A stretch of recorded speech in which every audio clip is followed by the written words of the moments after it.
Okay, this is going to be a special narration presentation for all Game of Thrones fan members.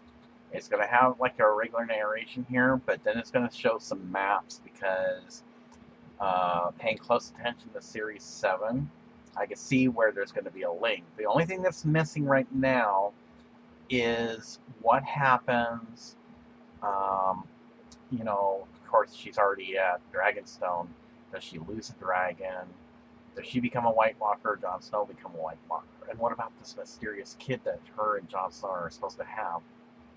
It's the one key that my contributing part to honor George R.R. Martin is missing. And if you remember back in using symbology again, because in her world symbolism is everything, when Romans would build stone archways, the arch wouldn't stay unless you had that key stone that holds everything together, and that's what I'm missing is the key. So, and probably it won't come out until Series 8. But in either case, this legendary mythological human who's now married to her is going to give her what's promised. And he's still taking these lessons. He thought the lessons were over. No, he may have gone through the veil of passing. Now he can live as long as she does. But he's still got a few more lessons to go. Well, before he starts now taking what we would call in her world at-home lessons regarding the House of Targaryen and her laws, he notices that she looks kind of something like a human female would look like, as if she's depressed. And again, this could all be based on, did she lose a dragon? Maybe the horn that they mentioned for Series 7 was used, and she had to kill one of her own dragons, or maybe a White Walker turned one into an ice dragon and it had to be killed. So there's a factor that won't explain why she's depressed, other than the fact that the two had to be rechained up again because of these dragon slayers from the unknown world, who would be represented by Japanese actors and actress. The fact that she had to permanently disown this child between her and Jon Snow at the Great Wedding Invasion from the miniseries Game of Thrones, The Missing Link, Lost Pages of the Time. And it's supposed to be that she has been barren and she probably can't have any more children. Well, maybe not of the men of her world, but that doesn't discount the human, because again, he's not of her world. So we're talking about, not to be graphic, but a whole different type of sperm, seed as she calls it. So that can leave some interesting thoughts to run through someone's mind. What can the human do for her? And she is interested in having a child with him anyway. So he talks to her because he sees her walking about, and it for a Targaryen, would probably be very unhealthy to have this type of emotion, like a women who might in his world get depressed. So he talks to her, and she tells him it's just like a sense of loss. Okay, she feels that maybe this is not going to work the way she wants it to. She stops doubting herself, or the people may not trust her because she lost for the very first time. And so he decides then to go talk to somebody about it. And so he comes to the visionary, and he tells the visionary what he's seen, and the visionary knows about this. It's something that's considered like if you catch like a certain stomach flu in William's world, it would be considered a rare effect for Daenerys in her world. And he tells William there's a cure, but it could be fatal for you because it's never been tried. It's an ancient, old custom. And again, he has to go before the Fire and Blood Secret Society that allowed William to do the walking coals of fire to prove himself at the time before they made the historical wedding.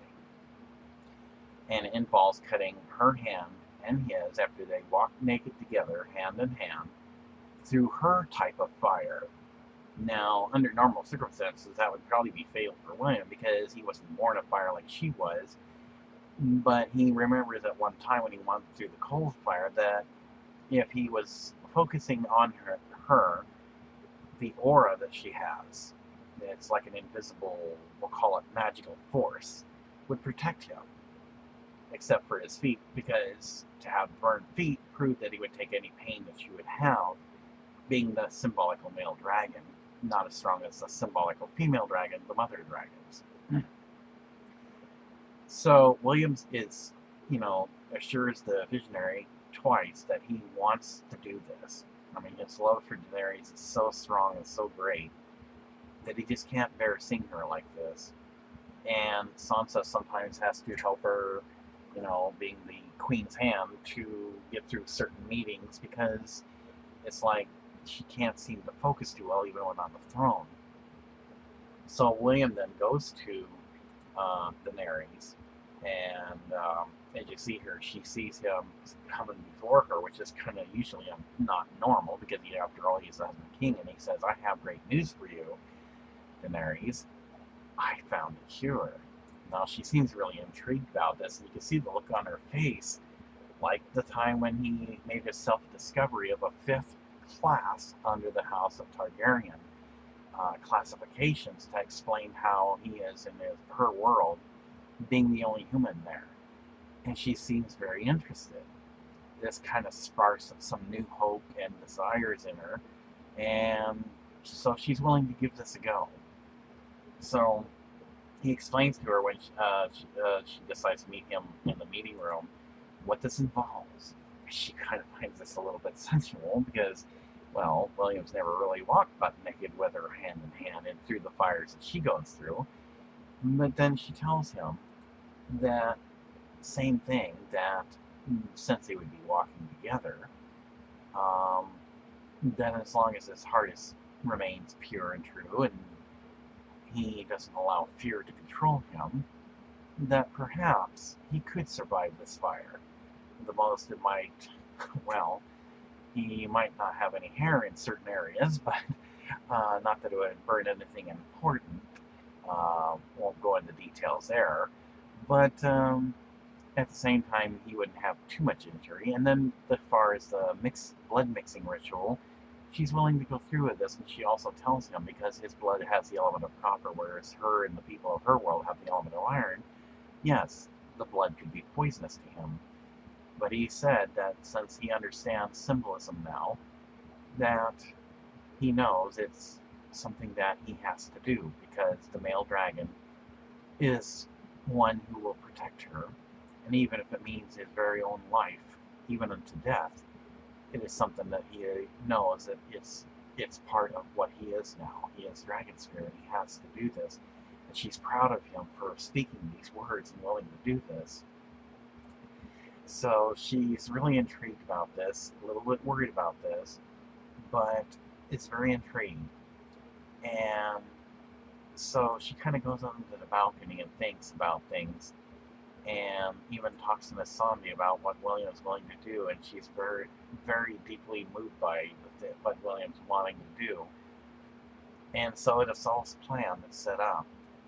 First, they get the setup of the preparations for the walking through the coals of fire, and then she continues speaking to William, or to Miss Sandy about this. William then checks and everything is all set and ready.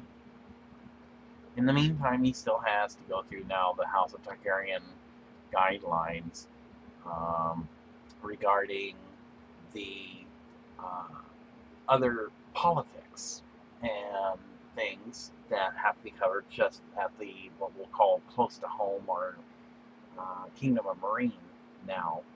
And so it's understood that she cannot, once again, show favoritism, and he signs this agreement. And, and it's somewhat stern, but slight grin and tight smile, as she knows that William probably won't do anything to get himself into trouble. He accepts this position in this place, and he has to do whatever she tells him and commands him. And she's very delighted that he's willing to do this, still as her husband, who sits at the right hand, following in her stead, as by the heraldry she has adopted. And so then comes the great banquet, when the scroll of his graduation, because there is nothing more to learn now, even at the House of Targaryen, is held for William. And he gets to dance with her after he does a couple of dances with other people like Sansa and the handmaiden, which handmaiden was caught off guard and surprised by this, but she did allow this. And so the first thing he has to do is the first step to the ritual of the blood mixing ritual. She has to release the 2 dragons. She agrees to this, and so he kind of goes in ahead, and she's got the look on her face. What is he, nuts? Because again, he's only seen one of the dragons up close and got to be amongst them, but right now they're a little bit rowdy, and so she goes down and not sure what to make of it, and she sees one of them shooting flames, and of course William quickly takes cover under his shield, and she's just horrified. Is he cooked? Maybe the dragon like fried him, and she lost the greatest treasure ever. But come to be a surprise, she hears him singing, and this kind of catches her off guard too. She's never heard William sing to her dragons before. And so they are finally both released. And they talk about this, and she finds this very stimulating and moving that he would do this. And so then they go on to the next part of the blood mixing ritual. In the meantime, this will be the musical scene of the history and review by the maps, and where the connection of the Game of Thrones missing link lost pages of time up to the time of the historical wedding based on the map history takes place.